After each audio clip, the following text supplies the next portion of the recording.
رنگ آسماں قسط نمبر 57۔ علی راجہ پرتاپ کمار سے ملنے کے بعد اپنے سفید براق گھوڑے پر سوار ہوا اور اسے بھگاتا ہوا اپنے ٹھکانے پر پہنچا۔ وہاں اس کا نائب سالار اقبال خان موجود تھا۔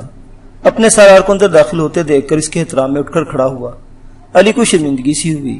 وجہ یہی تھی کہ اقبال خان ایک نوابزادہ تھا۔ یہ اس کا بڑا پن تھا کہ وہ یہاں میدان جنگ میں خود کو نوابزادہ نہیں بلکہ علی کا ایک ماتحت ساتھی ہی سمجھے ہوئے تھا۔ یوں علی بھی اس اعلیٰ ظرفی کا مظاہرہ کرتا تھا۔ مسکرا کر بولا، نوابزادہ صاحب، آپ کا یوں میرے احترام میں کھڑے ہونا مجھے شرمندہ کرتا ہے۔ ہرگز نہیں، اقبال خان بولا، میں آج صرف آپ کا ایک ماتحت ساتھی ہوں اور آپ کا ہر حکم بجا لانا میرے فرائض منصبی میں شامل ہے۔ آپ راجہ پرتاپ کمار سے ملنے گئے تھے، کیا کہا انہوں نے آپ کے تحفظات اور خدشات کے بارے میں؟ اقبال خان نے دانستہ موضوع بدل دیا۔ علی نے ایک گہری ہنکاری خارج کی اور فرش کے کونے میں بیٹھ کر اقبال بھی اس کے سامنے بیٹھ گیا۔ جب میں وہاں پہنچا تو ان کا سیناپتی موج سنگھ بھی وہاں پہلے سے موجود تھا۔ میں نے اس کی ناراضی کی پرواہ کیے بغیر راجہ پرتاپ کمار سے صاف صاف الفاظ میں کہہ دیا کہ جب تک فرنگی افواج کو کوہ شمالیہ کی سرحدوں میں موجود ہے ہمیں بہرحال ان سے جنگ کا خطرہ رہے گا۔ علی نے بتایا، دوران گفتگو مجھے احساس ہوا کہ راجہ پرتاپ کمار بھی کچھ اسی قسم کے خیالات رکھتا تھا، کیونکہ جب میں نے اس کے ایک سوال کے جواب میں یہ بتایا کہ ان کا سیناپتی موج سنگھ فرنگیوں کی پسپائی کو فتح سمجھے ہوئے ہے اور میری کسی بات کو خاطر میں نہیں لا رہا، تو پرتاپ کمار نے کچھ تنبیہی نظروں سے اپنے سامنے کھڑے سیناپتی کو گھورا۔ خیر بعد میں انہوں نے فراخ دلی کا مظاہرہ کرتے ہوئے میرے خدشات پر ساتھ کرتے ہوئے اپنے سیناپتی موج سنگھ کو حکم دے ڈالا کہ اتحادی افواج کے سالار کے مشوروں پر آئندہ حرف بہ حرف عمل کیا جائے۔ علی اتنا بتا کر چپ ہو رہا۔ اقبال خان خاموشی سے چند ثانیے کے لیے کچھ سوچتا رہا۔ علی بھی اس درمیان میں چپ رہا، لیکن اسے بدستور سوچتا پا کر ہلکی سی مسکراہٹ سے بولا، آپ کیا سوچ رہے ہیں؟ ہاں وہ مجھے خیالات کے بھنور سے ابھرا۔ مجھے کچھ ایسا لگتا ہے کہ ہماری عسکری منصوبہ بندی اور چالوں کو کوئی اندر کا آدمی سبوتاز کرنے کی کوشش کر رہا ہے۔ کیا یہ اندر کا آدمی ہم میں سے ہے؟ علی نے سوال کیا۔ ایسا لگتا تو نہیں، لیکن زیادہ شبہ مجھے ناگرہ کی فوج کا ہے۔ آپ کی شبے کی کوئی ٹھوس وجہ؟ میں ابتدا ہی سے یہ بات محسوس کر رہا ہوں، اقبال نے کہا۔ ہماری جنگی چالیں جب کامیاب ہونے لگتی ہیں تو اس کے آگے روڑے اٹکائے جاتے ہیں۔ پہلے تو ایسا ہی لگا مجھے کہ اختلافات روایتی سے ہیں، لیکن ہر بار جب ایسا ہونے لگا تو ذہن کا کھٹکنا لازمی ہو جاتا ہے۔ علی بھویں سکیڑے غور سے اس کی باتیں سن رہا تھا۔ اقبال اسے ایک زیرک دماغ آدمی لگا جس کا ذہن اندر کی اور گہری بات پر رکھنے کا ہنر جانتا تھا۔ ابتدا میں جب ہم دشمن پر جوابی حملے کر رہے تھے تو وہ اتنا مؤثر نہیں ہو پا رہا تھا۔ اگر یہی حال رہتا تو دشمن اب تک ناگرہ پر قابض ہو چکا ہوتا، لیکن تم نے فوراً بھانپ لیا کہ خرابی اتحادی افواج کی طرف سے ہے۔ تم نے فوراً اپنا گھوڑا بھگایا اور موج سنگھ کے پاس پہنچے۔ بقول تمہارے وہ خرمستی کے عالم میں اپنے خیمے میں موجود تھا۔ اس سے آخر کس بات کی تسلی تھی؟ لیکن تمہاری بات پر اس کے ہوش ٹھکانے آئے اور ہمارے ساتھ مل کر انہوں نے دوسری جانب سے فرنگی افواج پر بھرپور حملہ کیا تو بات بنی۔ اب دوبارہ وہی ہونے جا رہا تھا، یعنی دفاع کی جیت کو فتح سمجھتے ہوئے یہ لوگ، حالانکہ تم نے موج سنگھ کو اپنے تشویش سے بھی آگاہ کیا، مگر وہ تو اپنی فتح کو جلد سے جلد راجہ پرتاپ کمار تک پہنچا کر اپنا سینہ پھلانا چاہتا تھا۔ تم وہاں پہنچے تو وہی ہوا، بات ہماری ہی تسلیم کی گئی۔ یہ ساری صراحت سن کر علی بھی ہونٹوں میں انگلی داب کر رہ گیا تھا۔ یہ حقیقت تھی کہ اس کے دماغ نے کچھ سوچا ہی نہیں تھا۔ اس کی مطلب کا بات سمجھتے متفکر سے لہجے میں اقبال سے مخاطب ہوا، اقبال صاحب، تو آپ کا مطلب ہے کہ دشمن کا کوئی غدار یا جاسوس ہماری صفوں میں موجود ہے؟ ہماری صفوں میں نہیں، موج سنگھ کی صف میں، اقبال خان نے کہا۔ مجھے یقین ہے کہ اس کا کوئی بہت ہی قریبی ساتھی ہے، سیناپتی جس کی بات کو جھٹلاتا نہیں۔ کون ہو سکتا ہے؟ اس غدار کا کھوج لگانا لازمی ہے، ورنہ فرنگی سے خریدنے میں دیر نہیں کریں گے۔ ٹھیک ہے پھر، بالآخر علی نے فیصلہ کن لہجے میں کہا، میں ابھی ایک ہوشیار اور مستند آدمی کو موج سنگھ کے پاس بھیجنے کا بندوبست کرتا ہوں۔ آپ صرف میدان جنگ کی حکمت عملی اور اس پر نگاہ رکھیں، یہ کام میرے لیے چھوڑ دیں، اقبال خان نے تدبر سے کہا۔ اب آئندہ آپ کی حکمت عملی کیا ہے؟ علی نے ایک دستی نقشہ قالین پر پھیلا دیا اور اقبال خان کو کچھ بتانے لگا۔ جنگی حکمت عملی تیار ہوتے ہی علی نے دشمن کے 3 حدے پر واقع جنگی بیس کیمپ پر حلہ بول دیا۔ اتحادی افواج اور ناگرہ کی فوج نے شکست کا ماتم کرنے والے فرنگی دشمنوں کے نہ صرف چھکے چھڑا دیے بلکہ ان کے 2 اہم افسروں کو قیادی بنا لیا۔ یہی نہیں بلکہ مالی غنیمت کے طور پر کافی سارا اسلحہ بشمول توپیں ان کے ہاتھ لگی۔ یہ سارا سامان علی نے جنگی قیدیوں سمیت اپنے قبضے میں کر لیا۔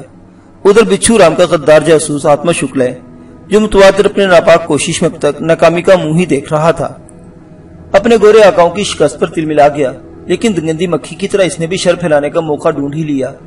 اس شاندار فتح کے فوراً بعد سیناپتی موسنگ کے کان بھرنے جا پہنچا۔ یہ کیا بات ہوئی مہاشے جی؟ فتح ہماری اور مالک غنیمت سارا اتحادی فوج سمیٹ کر چلتے بنے۔ موسنگ اس وقت فتح کے جشن کی تیاری کے انتظامات کروا رہا، تبھی فکری سے بولا، تو کیا ہوا شکلا جی؟ لے جانے دو، ہمارے پاس بھگوان کی کرپا سے سب کچھ ہے۔ ہم ان غاصب فرنگیوں سے اپنی دھرتی بچانے میں کامیاب ہو گئے، یہی ہمارے لیے بہت ہے۔ پرنتو مہاشے جی، اس جنگ میں ہم بھی تو برابر کے شریک تھے، ہمارا بھی تو حق بنتا ہے۔ موسنگ فطرتاً ایک مثبت ذہنیت کا آدمی تھا، وہ کسی کے بہکاوے میں کم ہی آتا تھا۔ باقی روایتی انسانوں کی طرح اس کی بھی کچھ کمزوریاں تھیں۔ وہ تھوڑا سا بے پرواہ اور تساہل پسند تھا، مگر سوجھ بوجھ رکھتا تھا۔ وہ سمجھ رہا تھا کہ اس کا نائب آتما شکلا ایک فضول سی بحث چھیڑنے کی کوشش کر رہا تھا، مگر یہ نہیں سمجھ رہا تھا کہ اس کی یہ فضول سی بحث چھیڑنے کا اصل مقصد کیا تھا۔ تاہم وہ بولا، شکلا جی اب چھوڑو ان باتوں کو، ہم اپنے مقصد میں کامیاب ہو گئے، یہ کیا کم ہے؟ اب ہم چند ٹکوں کے مالک غنیمت پر آپس میں ہی لڑ پڑیں۔ میری بات تو چھوڑو، خود راجہ پرتاپ کمار اس بات کو سخت ناپسند کریں گے، اسی لیے تم اپنا دماغ نہ کھپاؤ اور جیت کے جشن کے مزے اڑاؤ۔ آتما شکلا اس جواب پر اپنا سا منہ لے کر رہ گیا۔ اس کی کوئی چال کامیاب نہیں ہو رہی تھی، ہو جاتی تو کہیں نہ کہیں ناکامی کا منہ دیکھنا پڑتا۔ اب اسے ڈر ہونے لگا تھا کہ وہ بچھو رام کو کیا جواب دے گا۔ شوکی کو ہوش آیا تو وہ ایک دم ہڑبڑا سا گیا۔ اس کی گرد کالی گھپ تاریکی کی سوا وہ کچھ بھی نہ تھا۔ پہلے تو وہ سمجھا کہ کہیں وہ اس جہانی سے تو نہیں سدھار گیا۔ اس کی تصدیق کے لیے اپنے جسم کو چھوا اور اسے حرکت دی۔ درد کی ٹیس اس کے وجود میں اتری اور وہ اٹھ بیٹھا۔ اس نے خود کو ایک کھال کے بستر پر پایا تھا، پھر اسے روشنی دکھائی دی۔ وہ کھڑا ہوا تو اس کا سر کسی سنگی چھت سے ٹکرایا۔ اس کے حلق سے کراسی نکل گئی۔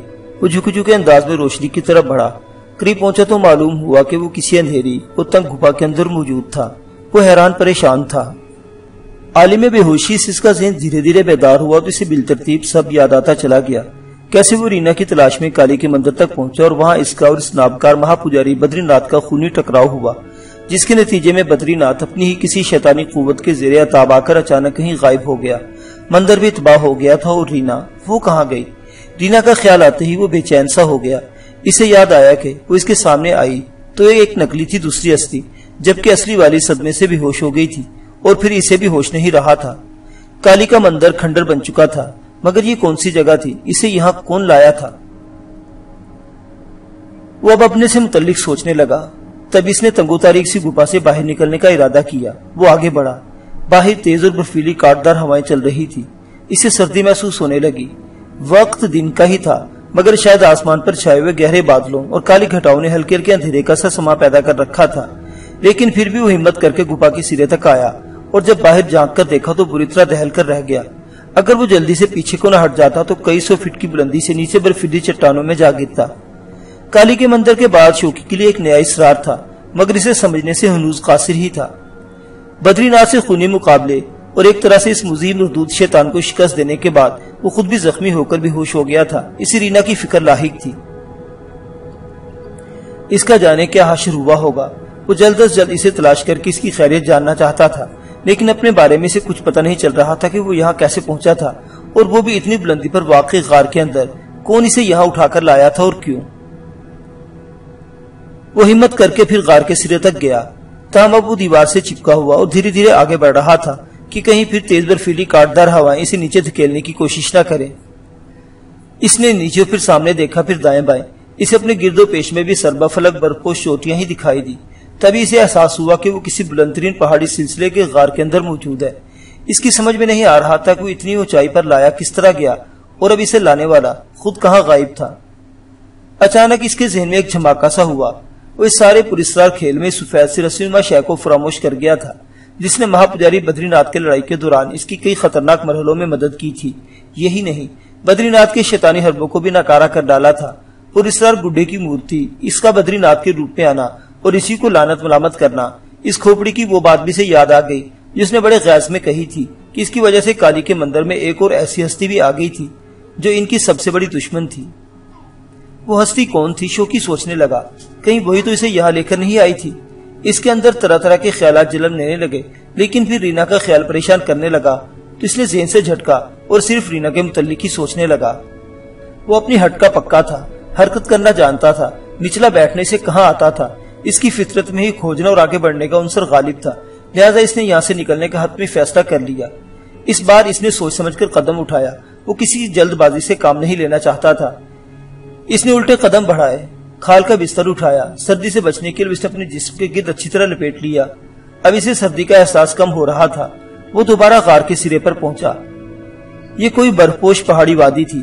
وہ فکر مند ہونے لگا کہ نہ جانے وہ اپنے اصل مقام اور منزل سے کتنی دور یہاں لا کر پھینک دیا گیا تھا، لیکن اب تو وہ مطمئن تھا کیونکہ اس نے عزم کر لیا تھا کہ وہ یہاں سے نکل کر رہے گا۔ غار کے دہانے پر آ کر اس نے تھوڑا سا جھک کر دائیں بائیں دیکھا۔ بائیں جانب ایک سفید پہاڑی بکرا نظر آیا جو اپنے چاروں کھور برفیلی چٹانوں دیواروں کے رخنوں میں پھنسائے آگے بڑھ رہا تھا۔ اسے دیکھ کر شوقی کی آنکھوں میں چمک ابھر آئی۔ اس نے ایک چوپائے کو اس طرح چٹانی دیواروں پر چلتے دیکھا تو سوچا کہ وہ تو انسان ہے، اس کے لیے کیا مشکل ہو سکتی ہے۔ یہ سوچ کر اس نے حوصلہ پکڑا اور اللہ کا نام لے کر ایک پاؤں نیچے رکھا۔ پاؤں تھوڑا سا رپٹا، وہ سنبھلا پھر آگے بڑھا، ذرا پھستا، لیکن اگلے ہی لمحے اس نے اپنا توازن برقرار رکھا اور اب تھوڑی سی کوشش کے بعد وہ غار سے باہر تھا۔ اب اس کے نیچے لامحدود خطرناک برفیلی گہرائیاں تھی، یعنی اگر اس کا پاؤں پھسل جاتا تو وہ نیچے ان ابھری ہوئی نوکوں میں پرو دیا جاتا۔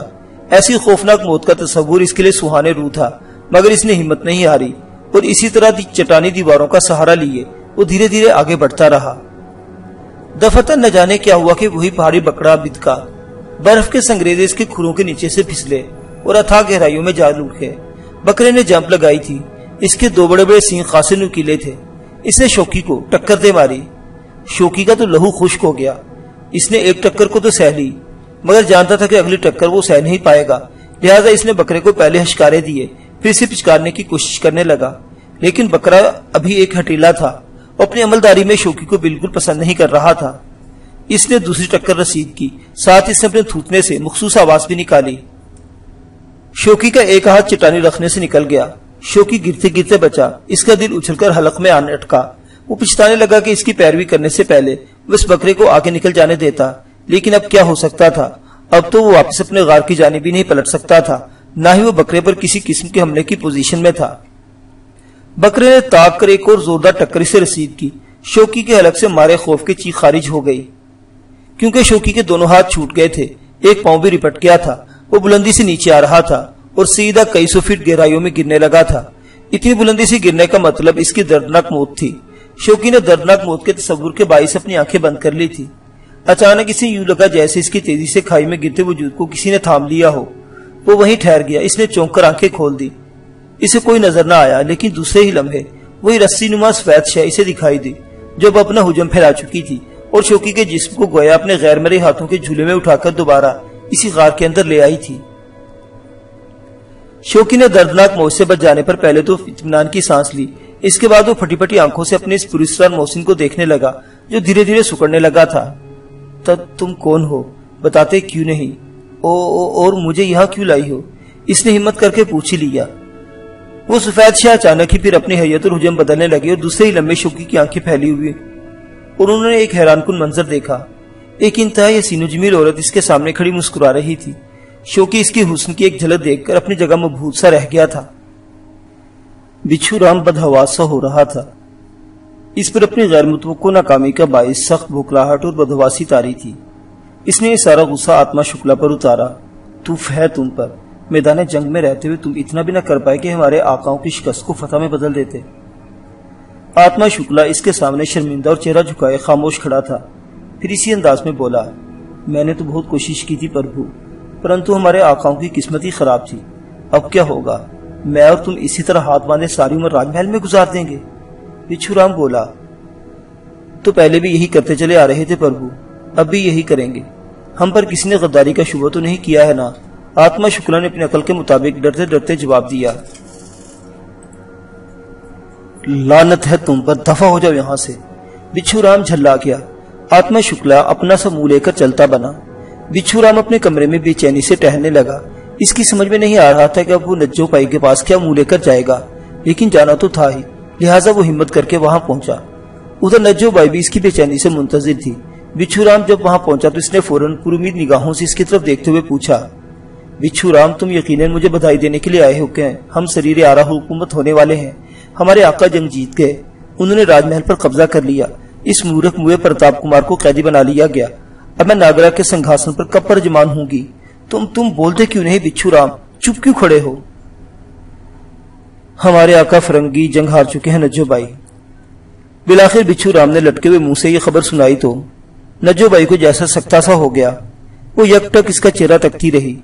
اسے جیسے بچھو رام کی بات پر یقین نہیں آیا۔ وہ چلا کر اور اس کا گریبان جھنجھوڑ کر بولی، یہ تم کیا کہہ رہے ہو بچھو رام؟ یہ کیسے ہو سکتا ہے؟ تو کیا میں ساری عمر اسی طرح ماتمی لباس پہنے اس منحوس قید خانے میں بند رہوں گی؟ نہیں بچھو رام، ہرگز نہیں۔ تمہیں حساب دینا ہوگا ان رت جگہوں کا جو تم نے میرے ساتھ ناگرا کے تخت اقتدار کی آس میں گزارے، ان خلوتوں کا بھی جو تم نے میرے ساتھ ایک مہارانی کی شان اور عزت کو رونتے ہوئے بتائے۔ نہیں بچھو رام، ہرگز نہیں۔ تمہیں اپنا وعدہ پورا کرنا ہوگا، مجھے راج محل کے سنگھاسن پر بٹھانا ہوگا، ورنہ میں تمہیں بھی نہیں بخشوں گی۔ میں تو جیسی ہوں ویسی ہی ہوں، لیکن تمہیں بھی راج محل میں اتنی آسانی سے زندگی بتانے نہیں دوں گی۔ چیخ چیخ کر سب کو بتا دوں کہ تمہاری اصلیت کیا ہے، تم کون ہو۔ ایک ادنا غلام کی حیثیت سے تم غداری جیسے ناقابل معافی جرم کا ارتکاب کیا ہے۔ نہیں بچھو رام، میں اتنی آسانی سے تمہیں یہاں کے عیش نہیں کرنے دوں گی، یا پھر تم ہمیشہ کے لیے راج محل چھوڑ کر دور نکل جاؤ، اتنی دور کہ میں تمہارا سایہ بھی دوبارہ یہاں نہ دیکھوں۔ یہ سب کہتے کہتے نجو بھائی بری طرح ہانپ گئی۔ وہ غصے اور غم کے مارے کانپنے لگی تھی۔ اس نے اپنے پیروں پر کھڑے رہنے کی سکت نہیں رہی تھی، اس کی ٹانگیں کانپ رہی تھیں۔ وہ بمشکل ایک نشیز کی پشگاہ کا سہارا لے کر اس پر ڈھہ جانے کے انداز میں گر سی گئی۔ وہ ازہر دل گرفت اور مایوس ہو رہی تھی۔ کوئی اور موقع ہوتا تو بچھو رام جواب میں پیچھے نہیں ہٹتا، لیکن اب معاملہ اور ہو چلا تھا۔ اس نے تھوڑی دیر تک دانستہ خاموشی اختیار کیے رکھی۔ اس کے بعد جب اس نے نجو بھائی کو ٹھہر ٹھہر کر سانسیں لیتے پایا تو بولا، نجو بھائی، آپ کا میرے لیے جو حکم ہو میں اس کے لیے دستبستہ تیار ہوں۔ اگر آپ کی خوشی اسی میں ہے تو میں جنگل کی راہ لیتا ہوں۔ بچھو رام کا لہجہ ایک دم مودبانہ ہو گیا تھا۔ وہ مزید بولا، پرنتو ایک بات بتائے دیتا ہوں نجو بھائی، آپ بہت جلد نراش ہو گئی ہیں۔ جنگ میں ہار جیت تو ہوتی ہی ہے، پرنتو میں کل ہی دہلی جا کر بھول کر صاحب سے ایک ملاقات کروں گا، اور اس وقت تک وہاں سے نہیں لوٹوں گا جب تک کوئی نئی اور اہم خبر لے کر نہ آ جاؤں۔ آگے آپ کا جو حکم ہو۔ وہ اتنا کہہ کر سر جھکائے چپ ہو رہا۔ ہمارا اب کچھ بھی کہنے کو من نہیں چاہ رہا بچھو رام، بس ہمیں تنہا چھوڑ دو۔ نجو بھائی نے ایک ہاتھ کھڑا کیا اور اس کی جانب دیکھنا بھی گوارا کیے بغیر اس سے کہا۔ بچھو رام خاموشی سے واپس پلٹ گیا۔ اپنے اقامتی گوشے میں آ کر وہ عجیب مخمصے کا شکار ہو گیا تھا، کیونکہ نجو بھائی نے اسے کوئی مسکت جواب نہیں دیا تھا۔ بچھو رام کو اس کی مایوسی سے خوف محسوس ہو رہا تھا۔ اسے ڈر تھا کہ کہیں نجو بھائی دل شکستہ اور مایوس ہو کر راج محل میں اس کا بھانڈا نہ پھوڑ دے۔ کہنے کو تو وہ نجو بھائی سے کہہ آیا تھا کہ وہ اگلے دن صبح سویرے شیو رائے بھولکر سے ملنے کے لیے نکل جائے گا، تاکہ فرنگیوں کی طرف سے نئی صورتحال کا علم ہو سکے، لیکن اب وہ ڈر رہا تھا کہ نجو بھائی پیچھے اس کے خلاف کوئی گل نہ کھلا دے۔ اس نے سوچا کہ ابھی شیو رائے سے جا کر ملنا قبل از وقت ہوگا۔ اسے کچھ دن بعد روانہ ہونا چاہیے، جب تک یہاں اور وہاں کی صورتحال کچھ واضح نہیں ہو جاتی۔ تاہم اس نے دل میں تہیہ کر لیا تھا کہ اب نجو بھائی کی تخلیہ گاہ کا رخ نہیں کرے گا۔ یوں بھی اب وہاں اس کے جانے کا کوئی جواز کب بچا تھا۔ اتحادی افواج کو ناگرا کے راج محل میں فتح کے جشن میں بڑی عزت و تکریم کے ساتھ مدعو کیا گیا تھا۔ تریپال کے نواب شہباز خان نے علی کو فرتے جذبات سے اپنے گلے سے لگا لیا تھا۔ پالنپور کے مہاراجہ مہندر سنگھ نے بھی علی کو خراج تحسین پیش کیا تھا، کیونکہ ناگرا کے راجہ پرتاپ کمار نے علل اعلان اس بات کا کھلے دل سے اعتراف کیا تھا کہ اس جنگ کی عظیم فتح کا سہرا علی ریحان کے سر جاتا ہے۔ اس نے اپنی بہترین جنگی حکمت عملی اور بہادری سے فرنگیوں کو عبرتناک شکست سے دوچار کیا تھا۔ غرض یہ کہ راج محل میں ان سب کی بڑی آوبھگت ہوئی۔ فتح کی اس عظیم الشان تقریر میں تریپال اور پالنپور کے نواب اور مہاراجہ، ان کے خاندان کے افراد و نیز مشیر، مصاحبین وغیرہ سبھی موجود تھے۔ راجہ پرتاپ کمار نے راج محل میں ہی اس جشن والی تقریب کا شاندار اہتمام کیا تھا، جبکہ پوری ریاست کے گلی کوچوں میں بھی راجہ کی طرف سے لوگوں کو انواع و اقسام کے کھانے، فروٹ اور مٹھائیاں تقسیم کی گئی تھی۔ عصر کے وقت سے شروع ہونے والی یہ پروقار تقریب رات گئے تک جاری رہی تھی۔ یہ تقریب جب اختتام کو پہنچنے لگی تو راجہ پرتاپ کمار نے مدعوین خاص کو مخاطب کرتے ہوئے کہا، میرے معزز دوست، احباب اور میرے ہم اثر سرید آرا ساتھیوں، ہمارے بے مثال اتحاد نے آج کئی گنا زیادہ طاقت رکھنے والے فرنگی دشمنوں کے دانت کھٹے کر ڈالے ہیں۔ مجھے یقین ہے کہ ہماری یہ عظیم المثال ریاسی یکجہتی ہمیشہ اسی طرح قائم دائم رہے گی۔ اتنا خطاب کر کے راجہ پرتاپ کمار ذرا رکا، پھر کہنا شروع کیا، یوں تو ہم نے یہ جشن فتح کی خوشی میں منایا ہے، لیکن ابھی اس عظیم تقریب کا اصل مقصد باقی ہے۔ راجہ پرتاپ کمار اتنا کہہ کر رکا۔ سب لوگ حیرانی اور کچھ الجھی ہوئی نظروں سے اس راجہ کا چہرہ تکنے لگے۔ پریشان ہونے کی ضرورت نہیں، میں نے صرف 4 معزز افراد کو ساتھ لانے کی ایک الگ نشست کا بندوبست کیا ہے جو ذرا سنجیدہ نوعیت کی ہے اور اہم بھی، کیونکہ یہ موقع بھی ایسا ہے کہ ہم سب یہاں ایک چھتری تلے موجود ہیں۔ اس کے بعد راجہ پرتاپ نے پالن پور کے مہاراجہ مہندر سنگھ، تریپال کے نواب شہباز خان، ان کے بیٹے اقبال خان اور علی ریحان کو اس آخری نشست گاہ میں آنے کی دعوت دی۔ البتہ راجہ پرتاپ نے بالخصوص مہاراجہ مہندر سنگھ اور نواب صاحب سے اپنے چند ایک مشیروں کو بھی ساتھ لانے کا کہہ دیا تھا۔ نواب صاحب نے تو کسی مشیر کو ساتھ نہیں لیا، اگرچہ ان کے بھی خدام المصاحبین و مشیر ساتھ آئے تھے، مگر علی اور اپنے بیٹے اقبال کی موجودگی میں ان کی چندہ ضرورت نہیں پڑی تھی۔ البتہ مہندر سنگھ نے 2 مشیر اپنے ساتھ کر لیے تھے۔ یہ نشست ایک شاہانہ کمرے میں طے پائی تھی۔ وہاں کھانے پینے سے متعلق کسی بھی قسم کے لوازمات نہیں تھے، صرف تختنما چوبی آرام دہ نشستیں تھیں جن پر دلکش بستر بچھے ہوئے تھے۔ نقشین اور سونے کی کڑھائی کے کیے ہوئے گاؤں تکیے بھی ادھر ادھر پڑے ہوئے تھے۔ پرتاپ کمار کے ہمراہ بھی صرف ان کا ایک ہی مشیر خاص سترام داس موجود تھا۔ اختتامی کے دوران میں ایک مختصر سی تجویز اپنے وہی خواہوں کے سامنے رکھنا چاہتا ہوں، راجہ پرتاپ نے کہنا شروع کیا۔ باقی سب اس کی طرف متوجہ تھے۔ پھر اس نے اپنے ساتھ بیٹھے سترام داس کی طرف دیکھا اور مخصوص انداز میں اپنے سر کو جنبش دی۔ اس نے فوراً اپنے لباس سے ایک بڑا سا کاغذ نکال کر سب کے سامنے پھیلا دیا۔ سب کی نظریں اب راجہ پرتاپ کمار سے ہٹ کر اس کاغذ پر جم گئی تھی۔ یہ وہ خط ہے جو میں نے انگلستان ملکہ عالیہ کو روانہ کرنا ہے، آپ پہلے اسے باری باری پڑھ لیں۔ یاد رہے اس میں آپ کی طرف سے کوئی معروف اضافہ کرنا چاہیں تو اس کی خط میں گنجائش پہلے سے رکھ دی گئی ہے۔ راجہ پرتاپ کمار نے اپنی بات ختم کر کے خط پہلے نواب شہباز خان کی طرف بڑھا دیا۔ وہ پہلے تو حیران سی نظروں سے خط کو دیکھتے رہے، پھر جیسے جیسے اس کی عبارت پڑھتے گئے ان کے چہرے پر جوش کی سرخی سی آتی گئی۔ پورا خط پڑھ لینے کے بعد ان کے چہرے پر عجیب سی مسکراہٹ نمودار ہوئی۔ انہوں نے ایک نگاہ راجہ پرتاپ پر ڈالی اور ہولے سے اپنے سر کو تفہیمی انداز میں جنبش دیتے ہوئے وہ خط مہاراجہ مہندر سنگھ کی طرف بڑھا دیا۔ ان کے بعد خط علی اور اقبال خان کے پڑھنے کے لیے دیا گیا۔ سب سے آخر میں ان کے مشیروں نے بھی خط پڑھا۔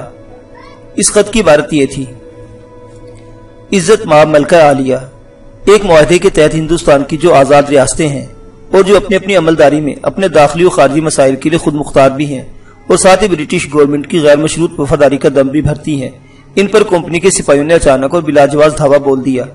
بیک وقت 3 ریاستوں ناگرا، پالن پور اور تریپال پر حملہ کیا اور عام لوگوں پر وحشیانہ گولہ باری کی۔ ان کا مقصد محض ریاستوں کے خزانوں، ذاتی جائیداد اور دولے پر قبضے کے سوا کچھ نہ تھا۔ میرے خیال میں اس ناروا پالیسی کے باعث ان معزول حکمرانوں کے ساتھ ساتھ ریاست کے عوام بھی انگریزوں کے خلاف شدید نفرت اور غم و غصے کے جذبات ابھرے ہیں۔